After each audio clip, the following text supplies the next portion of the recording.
Good evening and welcome to tonight's ad hoc hearing on detention, deportation, and immigration. I am Steven Horsford, your congressman here in Nevada's 4th Congressional District, and I am so thankful to the city of North Las Vegas. Thank you, Councilman Barón, for helping to provide the welcome, and to the mayor and city council for allowing us the opportunity to use the chambers this evening.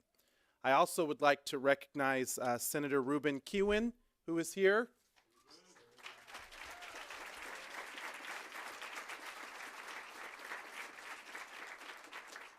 And also to recognize State Assemblywoman and candidate for Lieutenant Governor Lucy Flores.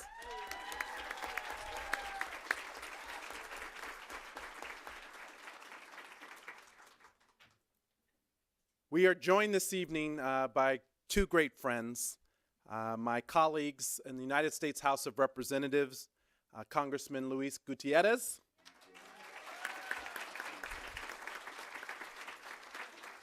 who has been a champion on immigration reform and a host of other issues for well over a decade, and has traveled this country talking about the need to reform immigration now and to bring to light the challenges of the broken immigration system under the status quo.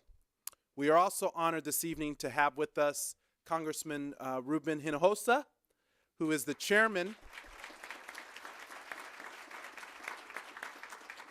of the Congressional Hispanic Caucus, a true leader in his own right, representing his congressional district, as well as serving as the head of the Congressional Hispanic Caucus. And these two gentlemen are mentors to me in Washington, D.C. One of the reasons that I'm able to do a good job is because of great men like this and women who are helping to forge the way. And I'm so honored that they would take the time to be here tonight to listen to you in this ad hoc hearing. Since coming to Congress, it's been my honor to work with these gentlemen, and we are working very hard to make immigration reform a top priority and to get it done now. They have been inclusive and determined to get immigration reform passed, and in the short time that I've served as your representative, I've learned a lot from both of them. It's also my honor to be one of the 5 original co-sponsors of H.R. 15, the House version of the Comprehensive Immigration Reform Bill. And as many of you know, I also serve as one of the co-chairs for the Congressional Black Caucus's Task Force on Immigration Reform. Thank you.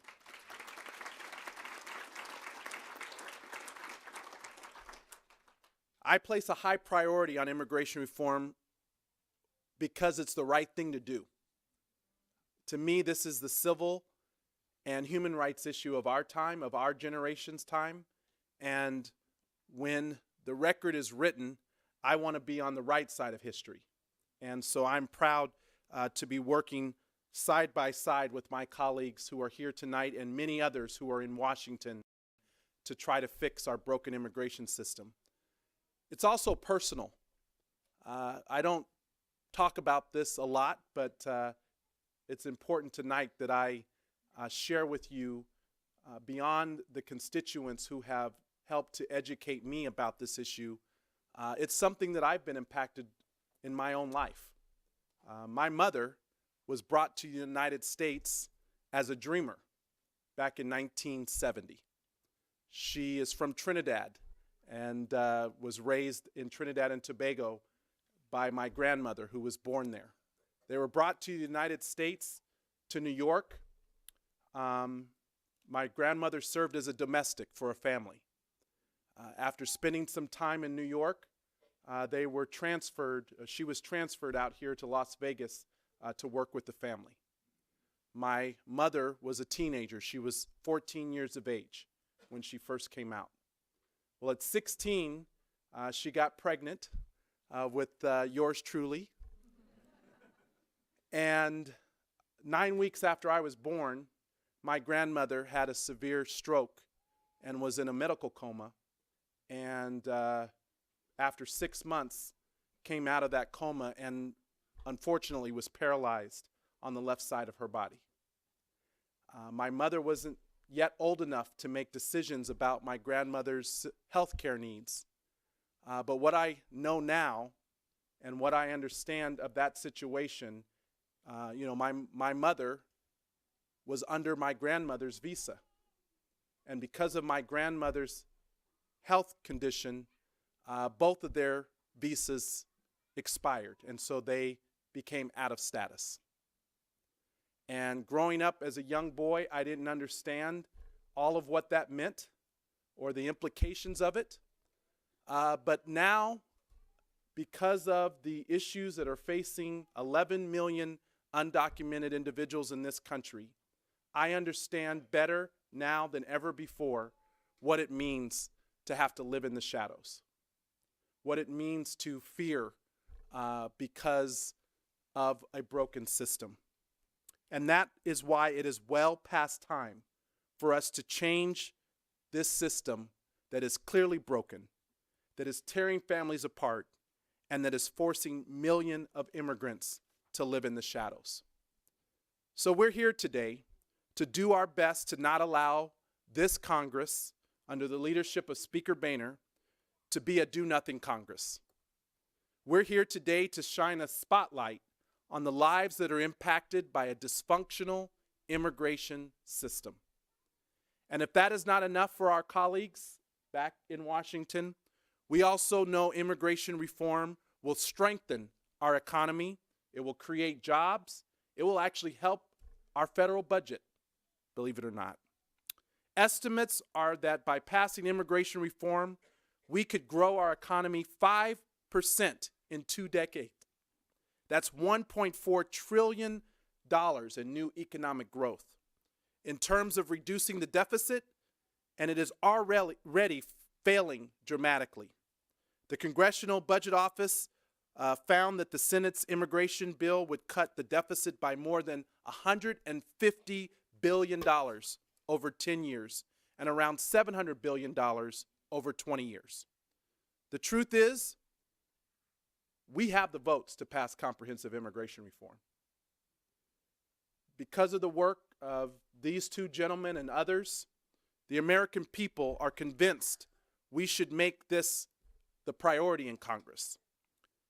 And so are many members of Congress. There are over 200, in fact, who are ready to act. The votes are there to pass a bill. There are nearly 200 House Democrats and some 27 House Republicans who say that they support a comprehensive immigration package. But we need one person out of 435 members in Congress, and that one person is Speaker Boehner. He is responsible to schedule a vote, to allow the majority of the members of the House to do the will of the majority of Americans who believe that it's time to pass comprehensive immigration reform. But we're also here to discuss broadly detention and deportation issues.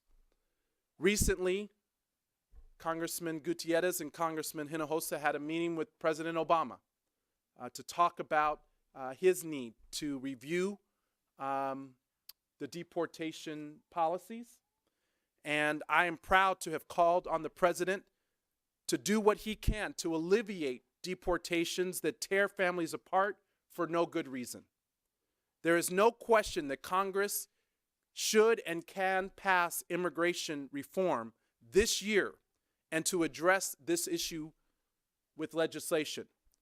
But we must not stall in also providing relief now to families who are being torn apart each and every day by this broken system. A cessation of the deportation of 1,100 potential citizens expelled daily would do a great deal to set the parameters of the conversation. That's why I've respectfully requested that the President use his pen and phone to keep families together as we continue to press Republicans to bring up and pass the comprehensive immigration reform bill that secures our borders, that provides for a pathway to citizenship, and that grows the economy. And so that's what we're here tonight to do, is to hear from all of you and to hear from our witnesses, and then take this information back so that we can put pressure on the process to deliver for the American people.